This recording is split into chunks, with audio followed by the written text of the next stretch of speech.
Muy buenas. En la confluencia de 4 galaxias, marketing, datos, tecnología y derecho, hemos creado este espacio, donde entrevistaremos a CMOs, DPOs, CDOs y otras criaturas salvajes de procedencia dispar. Yo soy Sergio Maldonado y esto es Masters of Privacy en castellano.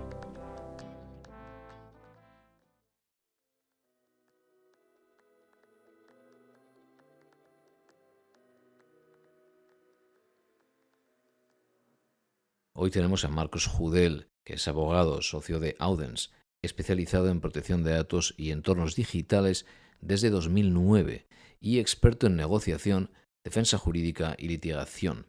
Marcos es además el actual presidente de la Asociación Profesional Española de la Privacidad, cuya misión nos ocupa hoy principalmente, y colaborador con distintas universidades y publicaciones.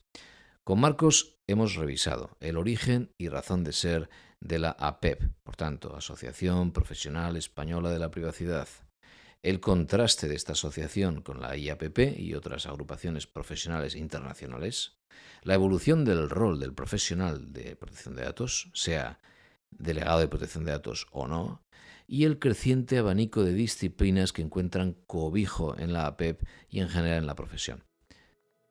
Vamos a ello.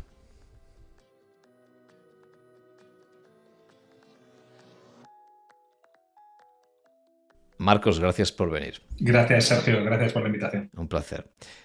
Oye, ¿cómo empezó la APEP?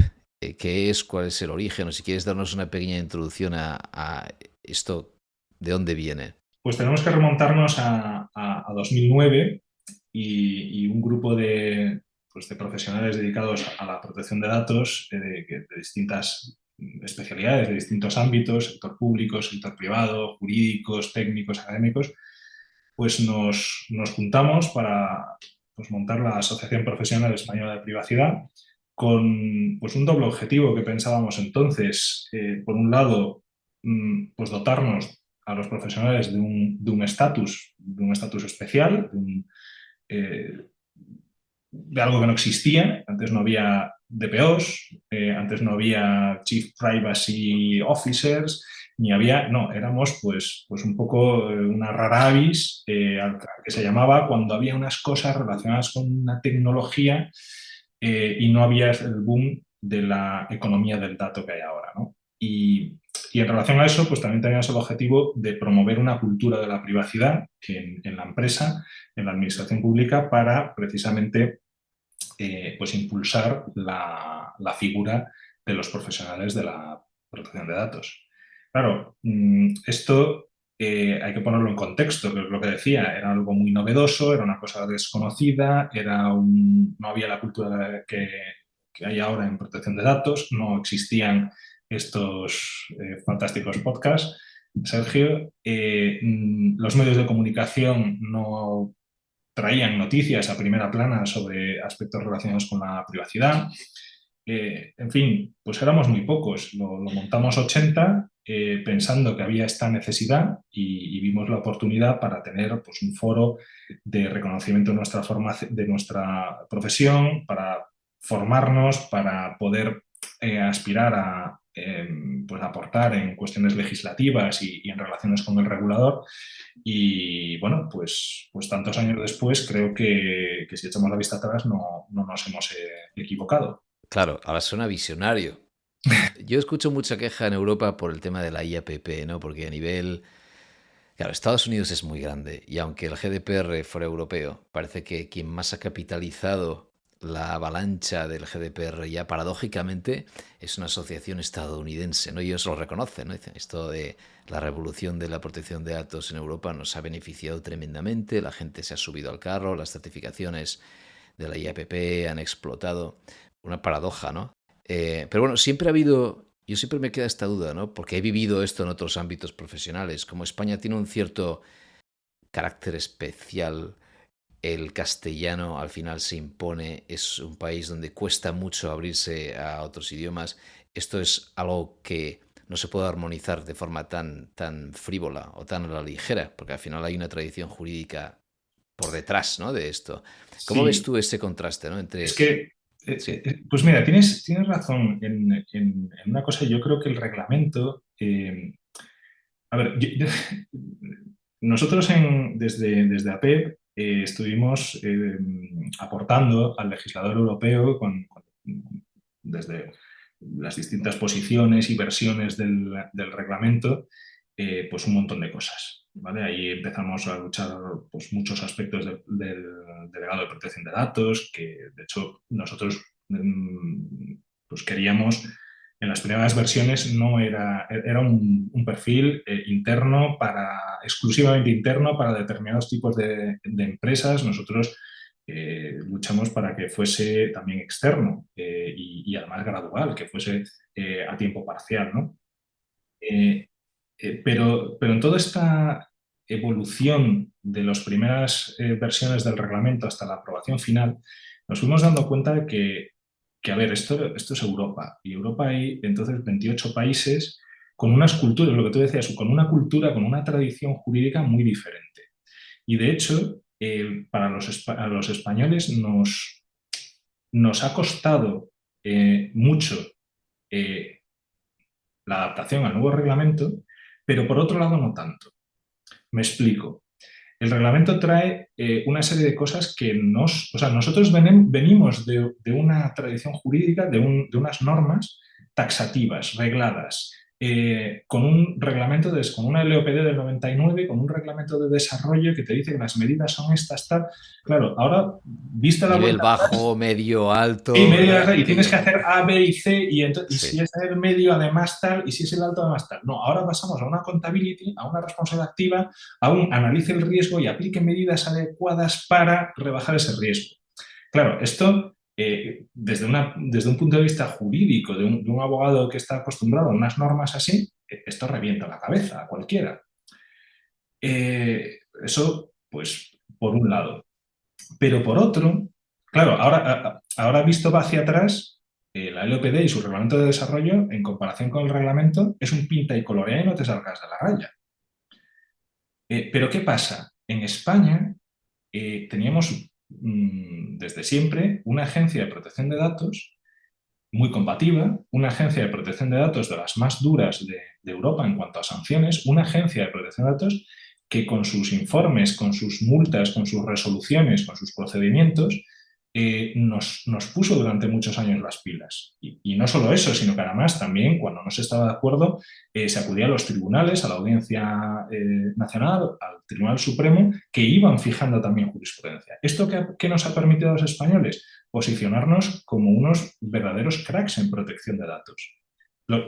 Y salvo lo del idioma que dices, o sea, un español con el reglamento puede afrontar cualquier reto en Europa y en el mundo, porque, pues, porque lo ha tenido que luchar, porque lo ha tenido que estudiar, porque lo ha tenido que mamar desde el principio. Hay otros países de nuestro entorno en Europa con el reglamento en vigor ya 5 años después pues que están en pañales porque no han tenido una tradición de aplicar una norma de una forma tan dura. Entonces esto, pues sí, por un lado tenemos un hándicap, pero por otro tenemos una ventaja que yo creo que tenemos que aprovechar. A mí se me escapa, no sé qué otro espacio legal ha vivido algo parecido. De repente pasar a ser tú, tu propia policía, privacidad es el diseño, y este espacio tan líquido que va contra natura en el espíritu del abogado, que lo que quiere precisamente es, ¿no?, en líneas Bueno, rojas. Y esto va a depender del perfil. Pero no va a ser lo mismo ser un delegado de protección de datos que tiene pues, unas facultades y unas funciones específicas y que además no puede fiscalizarse a sí mismo, en este ejemplo, es decir, no puede hacer una privacidad desde el diseño y además revisar si está bien, que la de un abogado que asesore o un consultor, un auditor que haga las auditorías o que haga las consultorías o que haga esa privacidad desde el diseño, un abogado que preste servicio de apoyo al delegado de protección de datos, es decir, al final, o alguien técnico. Aquí hay muchos perfiles y todos tienen bueno, pues sus características y sus funciones.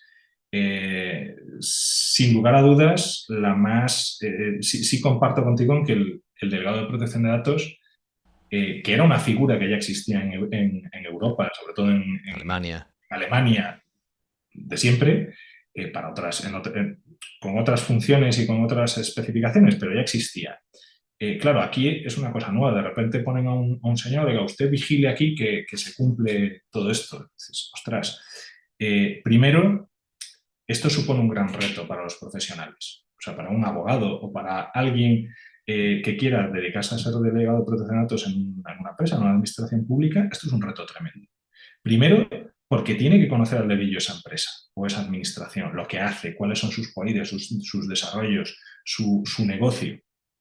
Y segundo, no solo tiene que conocer el reglamento, tiene que conocer toda la normativa que hay alrededor del reglamento porque confluye. Entonces, como asociación, eso es una de las cosas en las que nos hemos tratado de volcar desde el principio, en una formación de calidad, una formación volcada en el profesional, porque es que realmente el reglamento es una cosa pues muy complicada. Bueno, a veces sí, a veces no, pero en una empresa en la que su modelo de negocio se basa en datos, es muy complicado. Y de hecho, nosotros siempre decimos que muchas veces no es obligatorio nombrar un delegado de protección de datos porque no forma parte del listado que se tiene que nombrar, pero igual sí es oportuno o necesario o útil nombrarlo, ¿no? Para tener pues este control. Pero por un lado está la formación y por otro está el resto de habilidades que tiene que tener un delegado de protección de datos, que yo creo, o un profesional que asesore al delegado de protección de datos o que haga una consulta, porque es lo que decías al principio. Esta persona va a tener que hablar con todo el mundo dentro de la empresa o dentro de la organización. Tiene que hablar con los técnicos, tiene que hablar con marketing, tiene que hablar con desarrollo de negocio, tiene que hablar con todo el mundo, tiene que entender. Y sobre todo, también tiene que hablar su idioma, porque si no, un abogado, los abogados, pues no tenemos que hablar en abogadés. No se nos entiende, no conforme, no, nada, nada, mira, déjate conforme, nada. Claro, vamos a hablar de una manera entendible con un técnico y el técnico tiene que hablar también por una manera entendible para que las cosas salgan. Y sobre todo una skill, una habilidad importante, además de la formación, además de hablar el lenguaje oportuno, tiene que ser el, el encajar para ser un elemento útil. Es decir, el delegado de protección de datos, el profesional de la privacidad, no puede ser un stopper para el negocio, no puede ser un stopper para la compañía, no puede ser un stopper, no puede ser el señor o la señora que nadie quiere ir porque si le hago una pregunta me va a decir, eso no se puede. Por protección de datos, no. No, no. A ver, lo que hay que hacer es, a lo mejor es así no se puede, pero vamos a ver cómo sí se puede. ¿Vale? Entonces, ese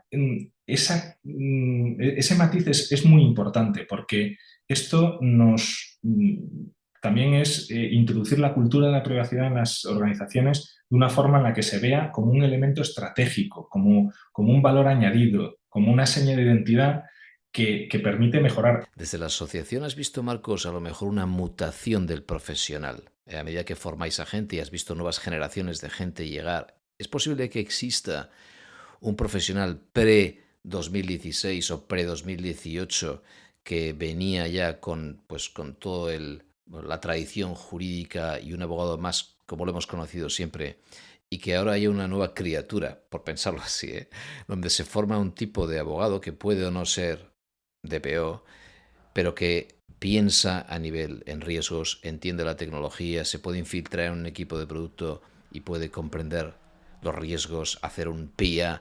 Ahí ha mutado esa persona y hay un tipo de persona distinta ahora en esa nueva generación. A ver, pues es muy buena pregunta. Yo creo que todos los que estábamos en prereglamento sí hemos tenido que mutar.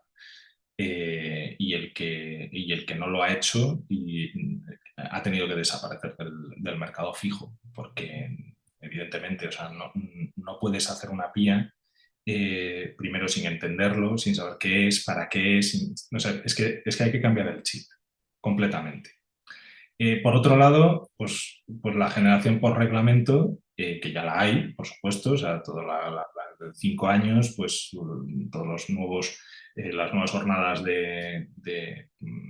por lo menos en Derecho en otro tipo de licenciaturas o grados, ya vienen con cierta formación. O sea, yo, por ejemplo, yo estudié una licenciatura por el plan antiguo, yo no vi absolutamente nada de Derecho Digital ni protección de datos en mi carrera.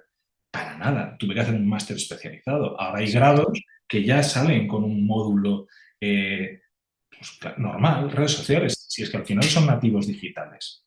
Claro, el paso pues tiene ventajas e inconvenientes. Para nosotros, que hemos tenido que bregar en las batallas iniciales, pasar a esto ha sido complicado, eh, pero tenemos mucho más bagaje y Pero experiencia. tienes un fondo, claro. Esto Los esto nuevos, es. pues ya, claro, les hablas de... Pero claro, es que aquí, mira, aquí hay una cosa que yo creo que viene al caso. Nosotros en APEP, al principio de los tiempos, nos pusimos muy pesados con la formación en cloud computing. Y nos pusimos a hacer eventos y clases y más eventos y actividades y webinars y congresos, cloud computing, cloud computing, cloud computing. Y yo me acuerdo que hace años, pues entonces me había venido un asociado y me dijo, oye, pues Marcos, mira que... Pero yo llevo en la asociación desde el principio, ¿no? Y me dijo, oye, esto está muy bien, pero yo es que esto del cloud computing, pues es que no veo tanto, porque es que esto es para las grandes empresas. Esto le afecta pues, a Microsoft, a Oracle, pero a mí como consultor pues, de pequeña pyme, pues no me afecta. Ya, pero te afectará. Y claro que afectó. Pero el problema que tenemos ahora, Sergio, es que no se puede hacer una planificación de te voy a formar durante un año porque bien va a venir cloud Porque va todo a computing. una velocidad de Es que va a vértigo. una velocidad de vértigo. O sea, el año pasado estábamos haciendo el Congreso de Apple con el metaverso, con tal, no sé qué, y ahora estamos con inteligencia artificial y no nos da tiempo porque, o sea, porque van a venir normas nuevas. O sea, es una locura. Entonces, la parte de las nuevas generaciones, pues ya vienen con cierto conocimiento de base, porque son digitales, pero pues los que somos un poco más mayores, pues no lo tenemos tanto y a veces cuesta más, pero esa adaptación, esa mutación, brutal. Hay gente que o lo ha hecho y esto es como nadar o nadas o te ahogas. Pues otro lo mismo. O aprendes y te actualizas y aportas calidad, aportas excelencia, aportas unos valores. La idea de ingeniería de privacidad, que está creciendo mucho y de hecho, pues en congresos ahí fuera, este año el tema candente ha sido este, ¿no? La idea de Privacy Enhancing Technologies, los PETs, estos famosos, ¿no? Que alguna entrevista hemos hecho aquí sobre esto. También salpican a inteligencia artificial y salvaguardas de inteligencia artificial. Salpican, por supuesto, a privacidad desde el diseño. Mm. Y entiendo que la APEP no es solo para abogados, ¿o me equivoco? No, para nada. No, es para profesionales dedicados al tema de privacidad. Abogados, pues sí, hay muchos, pero también hay mucho consultor, mucho auditor, mucho técnico, mucho perfil académico. Pero ya sabes que el Reglamento General de Protección de Datos no requiere que el delegado de protección de datos sea un abogado. Exacto.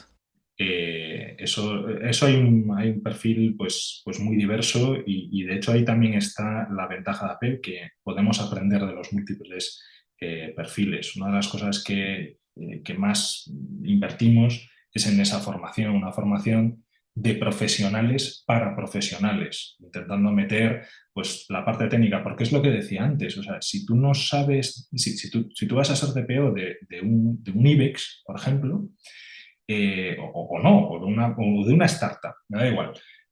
Tú tienes que saber un montón de cosas, aunque sea a nivel básico, porque si no, te vas a tener que sentar en una reunión y los técnicos te van a contar pues, qué medidas de seguridad van a aplicar a la nueva idea que se les ha ocurrido y vas a quedar con una cara de besugo, Sí, porque sí, luego el sí. DPO, claro, tiene que hacer ese análisis de riesgo.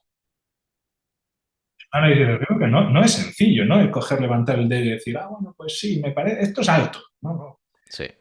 porque decides tú también qué medidas son las adecuadas. Esta me vale, esta no me vale. Claro, y cada vez el mundo se vuelve muy técnico, porque al final salvaguardas, pasaba ahora, ¿no? Después de SREMS 2 y toda esta idea de que las cláusulas contractuales modelo no eran suficientes y hacía falta salvaguardas adicionales. Al final todo descansaba sobre un elemento muy técnico. Si te vas a meter a encriptar o te vas a meter a... Y marketing. O sea, el marketing es una cosa que ahora pues puede ser súper sencillo o puede ser hiper complicado, como todos los temas de redes de afiliación para arriba y para abajo. O sea, claro, no es lo mismo mandar un email que meter, Un pixel. ¿sabes? Claro, de pixel tracking, o sea, es un mundo. Entonces, claro, tú no puedes asesorar desde fuera a una organización. A ver, un abogado pues puede perfectamente pues, responder un requerimiento de la Agencia de Protección de Datos Sí, o un procedimiento sancionador, pero el que está en el día a día, el asesor, el delegado de protección de datos, el consultor, es que se enfrenta a unos retos tremendos en el día a día, porque te van a llamar y te van a decir, queremos hacer no sé qué, y entonces eres el que tiene que enterarse de qué eso que implica. Esto tiene pone en riesgo los derechos y libertades de las personas. ¿En qué? ¿Por qué? Tengo que hacer un análisis de interés legítimo. exacto.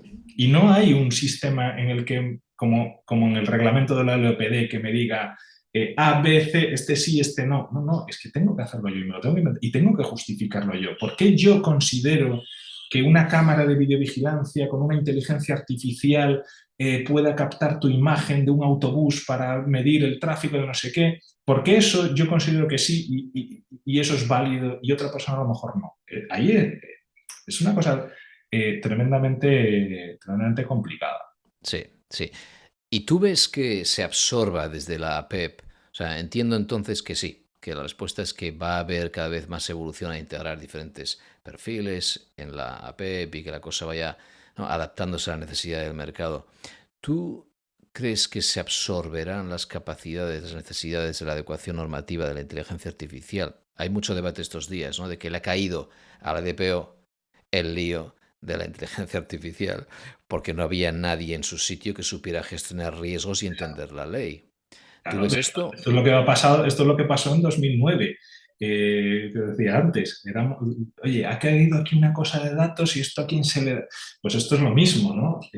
Sí, sí, no. Además, el tema de inteligencia artificial con la normativa que viene de Europa, que está en ciernes, eh, con la nueva agencia Eso es. de inteligencia artificial, que por cierto parece ser que va a ser en La Coruña, en mi Sí, ciudad. sí, ya lo han confirmado. eh, pues, pues sí, se va a ver, sin lugar a dudas, pues no sé si va a ser el perfil o si se va a crear otro perfil, pero desde luego íntimamente relacionado, sí lo está. De hecho, nosotros en el Congreso Internacional de Privacidad APEP, que celebramos este año en Málaga, el 8 y 9 de mayo, se centra bastante en inteligencia artificial, porque es una cosa que se nos cae, que se nos viene encima. Claro, eh, claro.